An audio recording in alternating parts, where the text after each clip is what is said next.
हाँ तो ध्यान दीजिएगा, आज हम लोग पढ़ेंगे संघ निमेटोडा या एस्के हेलमिंथी संघ के जंतु फाइलेरियसिस नामक रोग उत्पन्न करने वाले फाइलेरिया नामक जीव के बारे में। तो ये आपको देखने में लग रहा होगा कि ये जो है बेसिकली आप देखेंगे, मान लीजिए इसको खींच करके सीधा कर दिया जाए तो आप देखेंगे कि बेलनाकार हो जाएगा, लंबा हो जाएगा, ठीक। और इसका जो शरीर है आप लोग देख ही रहे हैं कि ये बेलनाकार और लंबा होता है। अगर बात करें इसके शरीर की जो है संरचना की, तो इसका शरीर जो है आप देखेंगे जो सबसे बाहरी परत है, ये वाली परत सबसे बाहरी परत है ना, ये जो है बनी होती है क्यूटिकल नामक पदार्थ।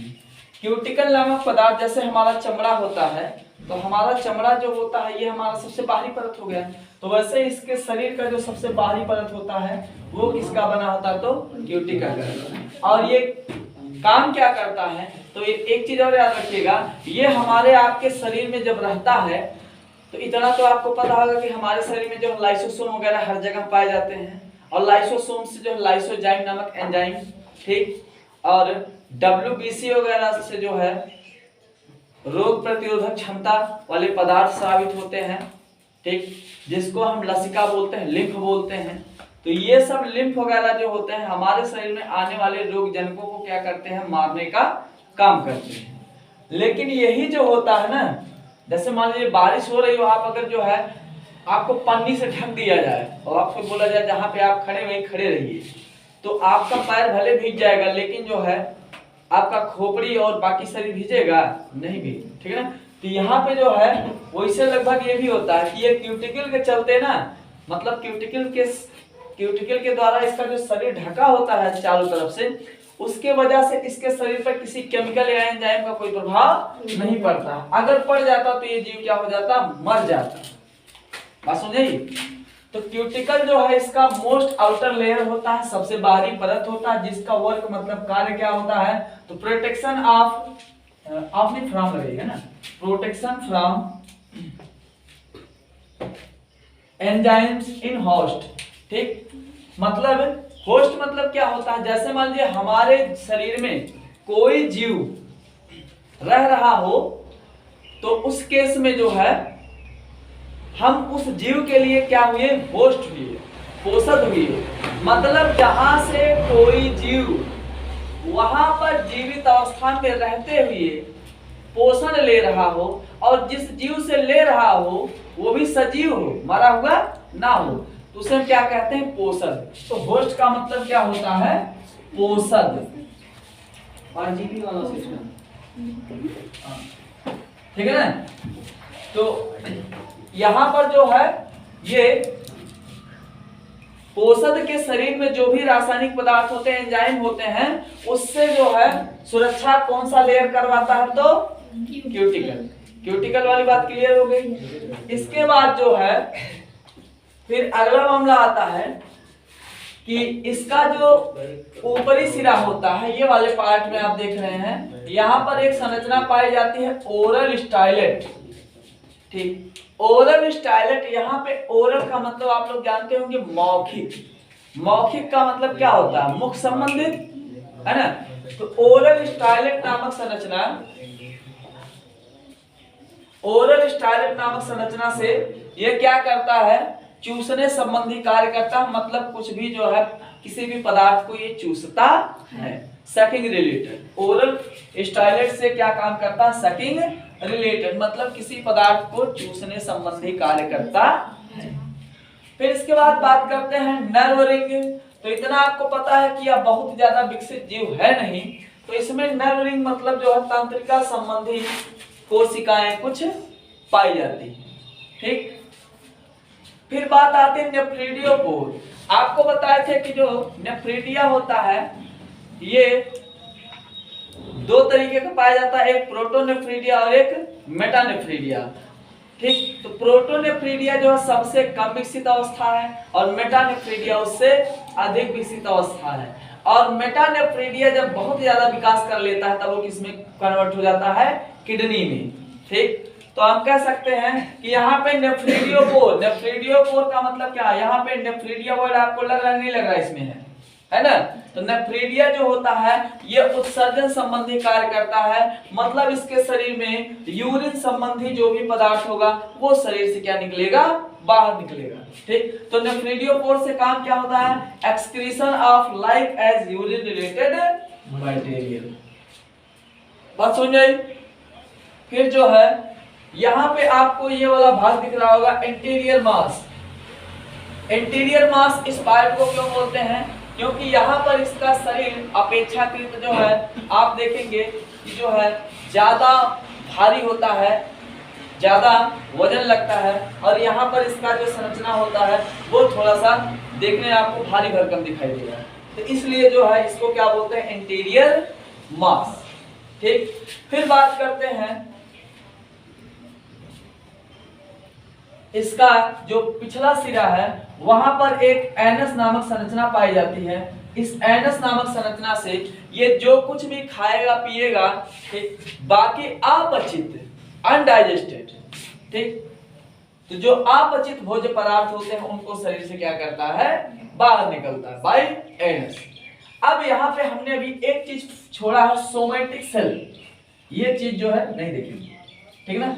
सोमैटिक सेल का काम क्या होता है, तो एक चीज ध्यान दीजिएगा, सेल जो है हमारा दो टाइप का होता है। हमारे शरीर में सेल को जो है दो ग्रुप में बांटा जा सकता है, एक जर्म सेल और दूसरा सोमैटिक सेल। बात समझे। तो जर्म सेल और सोमैटिक सेल क्या होता है, देखिएगा यहाँ पे कि ये दो ही प्रकार का कोशिका मिल करके हमारा पूरा शरीर बनाया है। बस सुनिए, तो जर्म सेल और सोमैटिक सेल में जो है, जर्म सेल जनन कोशिका होती है और सोमैटिक सेल जो है उसको हम कायिक कोशिका बोलते हैं। तो कायिक कोशिका या सोमैटिक सेल जो होगा, तो जैसे मान लीजिए हम जब पैदा हुए थे तो यहाँ पे जितना लोग बैठे हैं सब लोग का शरीर जो वही 1-1.5 फुट का रहा होगा, वजन तकरीबन 3 किलो 2.5 किलो, यही ना। तो एक चीज ये सोचिए, आज के डेट में कोई 2.5 क्विंटल हो गया है, ठीक, और 1.5 फुट से 5-6 फुट का हो गया है। तो 1.5 फुट से 5-6 फुट का हो गया है, तो उसमें वृद्धि और विकास नहीं हुआ है। पहले जो बच्चा पैदा होता है देखेंगे वो ज्यादा से ज्यादा कितना मोटा होता है यार, बहुत मोटा नहीं होता है, दुबले होता है। आज के डेट में आपका जो शरीर है, जब आप पैदा हुए थे ऐसे था शरीर, नहीं था। तो हम कह सकते हैं कि सोमैटिक सेल ही ऐसा माध्यम है जिसके चलते जो है हमारा शरीर जब विकास और वृद्धि करता है, तो सोमैटिक सेल के कारण जो है क्या होता है, किसी भी जीव में वृद्धि और विकास होता है। मतलब सोमैटिक सेल में वो विशेषता पाई जाती है कि आपके शरीर का वृद्धि और विकास करता है, जर्म सेल में ये व्यवस्था नहीं पाई जाती है। बात समझे, कोई दिक्कत। अब एक मामला आता है, ये काम क्या करता है, कौन सा रोग बनाता है ना। तो यहाँ पे देखिएगा फाइलेरिया, मोटा पैर वाला, हाथी पाँव जिसको बोलते हैं, हाथी पांव, ठीक, या एलिफेंटेसिस, ठीक, या आप कह सकते हैं फाइलेरियसिस। इसका वैज्ञानिक नाम जो है वो है बैंक्राफ्टी बुचेरेरिया। क्या नाम है, बैंक्राफ्टी बुचेरेरिया, वैज्ञानिक नाम लिखिएगा। इसका जो वैज्ञानिक नाम है बैंक्राफ्टी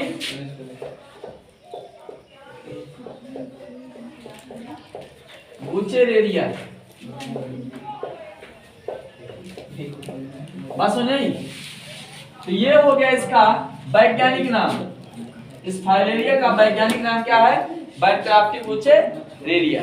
अब ये जो है कैसे जो है अपना जीवन यापन करता है, तो एक चीज ध्यान दीजिएगा कि यह जो है बेसिकली अगर आप देखेंगे तो मोटा पैर वाला बीमारी उत्पन्न करता है, और ये केवल पैर में ही बीमारी उत्पन्न करता है और कहीं नहीं करेगा।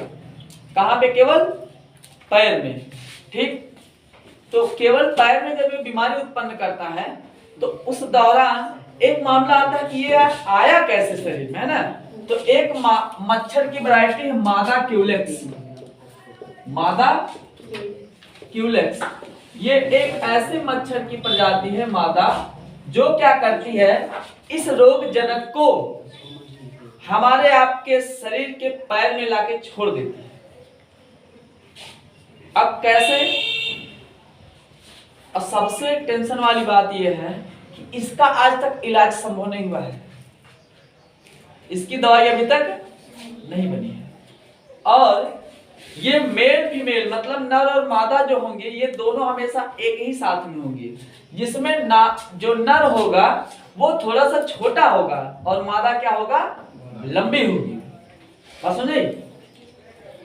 और इसका जीवन चक्र जो है आप देखेंगे तो 3 स्टेप में पूरा होता है। ठीक, 3 चरणों में पूरा होता है। तो 3 चरणों में पूरा होने का मतलब क्या होता है कि यहाँ पे अगर आप देखेंगे कि मादा, ये क्या बोलते हैं, जो फाइलेरिया रोग उत्पन्न करने वाला रोग है, जीव है, वो जो है पहले उसका अंडाणु होगा। क्या होगा? अंडाणु। शांत हो जाए। इसका जो अंडाणु होता है उसको हम बोलते हैं माइक्रोफाइलेरी। क्या बोलते हैं? माइक्रोफाइलेरी है, फाइलेरी। और ये माइक्रोफाइलेरी जो होता है, ये इसकी प्रारंभिक अवस्था है, मतलब स्टार्टिंग कंडीशन है, अंडाणु वाली अवस्था है। ठीक, तो ये जब अंडाणु बन जाते हैं तो इसके बाद मान लीजिए जिस व्यक्ति के शरीर में अंडाणु बने हैं उस व्यक्ति को कोई मादा क्यूलेक्स आकर क्या करे, काट ले। और जब वो काट लेगी उसको, तो ये अंडाणु जो है उसके शरीर में प्रवेश करेगा। और जब उसके शरीर में प्रवेश करेगा तो इस अंडाणु के चारों तरफ एक हाइलिन नामक आवरण होता है। क्या होता है? हाइलिन नामक आवरण। इस आवरण का नाम क्या होता है? हाइलिन। ठीक है ना? तो हाइलिन नामक आवरण जो है, जब ये कहां प्रवेश करेगा, मादा क्यूलेक्स के क्राप में या गर्भाशय में। ठीक है ना? मादा क्यूलेक्स का जो गर्भाशय होता है उसको किस नाम से जानते हैं? क्रॉप के नाम से, CROP। वही फसल वाला स्पेलिंग है, CROP। ठीक, तो यहाँ पे हाइलिन वाला आवरण जो है, जब ये जाएगा किसके शरीर में, मादा क्यूलेक्स के, तब जाकर के आवरण क्या हो जाएगा, नष्ट हो जाएगा। फिर जो इसमें मॉल्टिंग होता, मॉल्टिंग नहीं समझते हैं? जैसे आप देखेंगे सांप है, जैसे आप देखेंगे कि जो सांप होता है उसमें मॉल्टिंग की घटना होती, मतलब वो अपने शरीर का जो बाह्यतम परत होता है उसको रिलीज कर देता है, छोड़ देता है, उतारता है। ठीक है ना? वैसे सेम कंडीशन इसमें भी होती है। तो ये घटना इसके शरीर में इसके जीवन काल में 3 बार होती। कितना बार? 3 बार। और 3 बार होने के बाद जो है, जब तीसरी बार होती तो इसकी संक्रामक अवस्था भी होती है। बात समझे? तो इसका जीवन जो है वो 3 स्टेप में पूरा होता है। एक चीज ध्यान दीजिएगा, अभी हम बात करेंगे होस्ट की बात। ठीक ना? होस्ट और स्टेप दोनों 2 चीज है। स्टेप का मतलब इसके जीवन में कौन कौन सा घटना होता है। इसके जीवन में जो मॉल्टिंग की घटना जो कै बार होती है? 3 बार होती है। ठीक है ना? और पोषण का मतलब होता है कितना जीव के अंदर जाके अपना शरीर ये बनाता है। बात समझे? ठीक, तो इसका जीवन काल जो है वो कितने स्टेप में पूरा होता है? 3 स्टेप में। बात समझे? ये हो गया इसका जीवन चक्र। ठीक, तो इतना आप लोग जो है वहीं नीचे छाप लीजिए, फिर आगे चलते हैं। जल्दी करिए।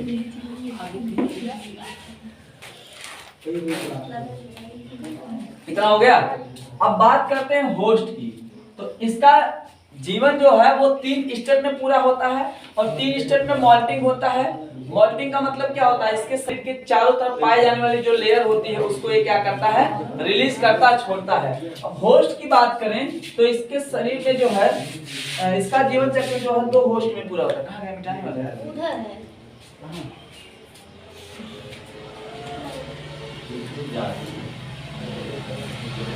होस्ट की अगर बात करें तो इसके जीवन काल में जो है 2 होस्ट आते हैं। कितना होस्ट? 2 होस्ट। एक तो हो जाएगा मानव, पहला होस्ट मानव ही होता है। एक चीज ध्यान दीजिएगा, गलती से जो है कभी जो है क्यूलेक्स मत लिखिएगा कि क्यूलेक्स पहला मानव होगा और दूसरा हो जाएगा मादा क्यूलेक्स। बात समझ आई? कोई दिक्कत? आज यही छोड़ दीजिए, बाकी जो है आगे देखिए। ठीक, बाकी अगले वीडियो में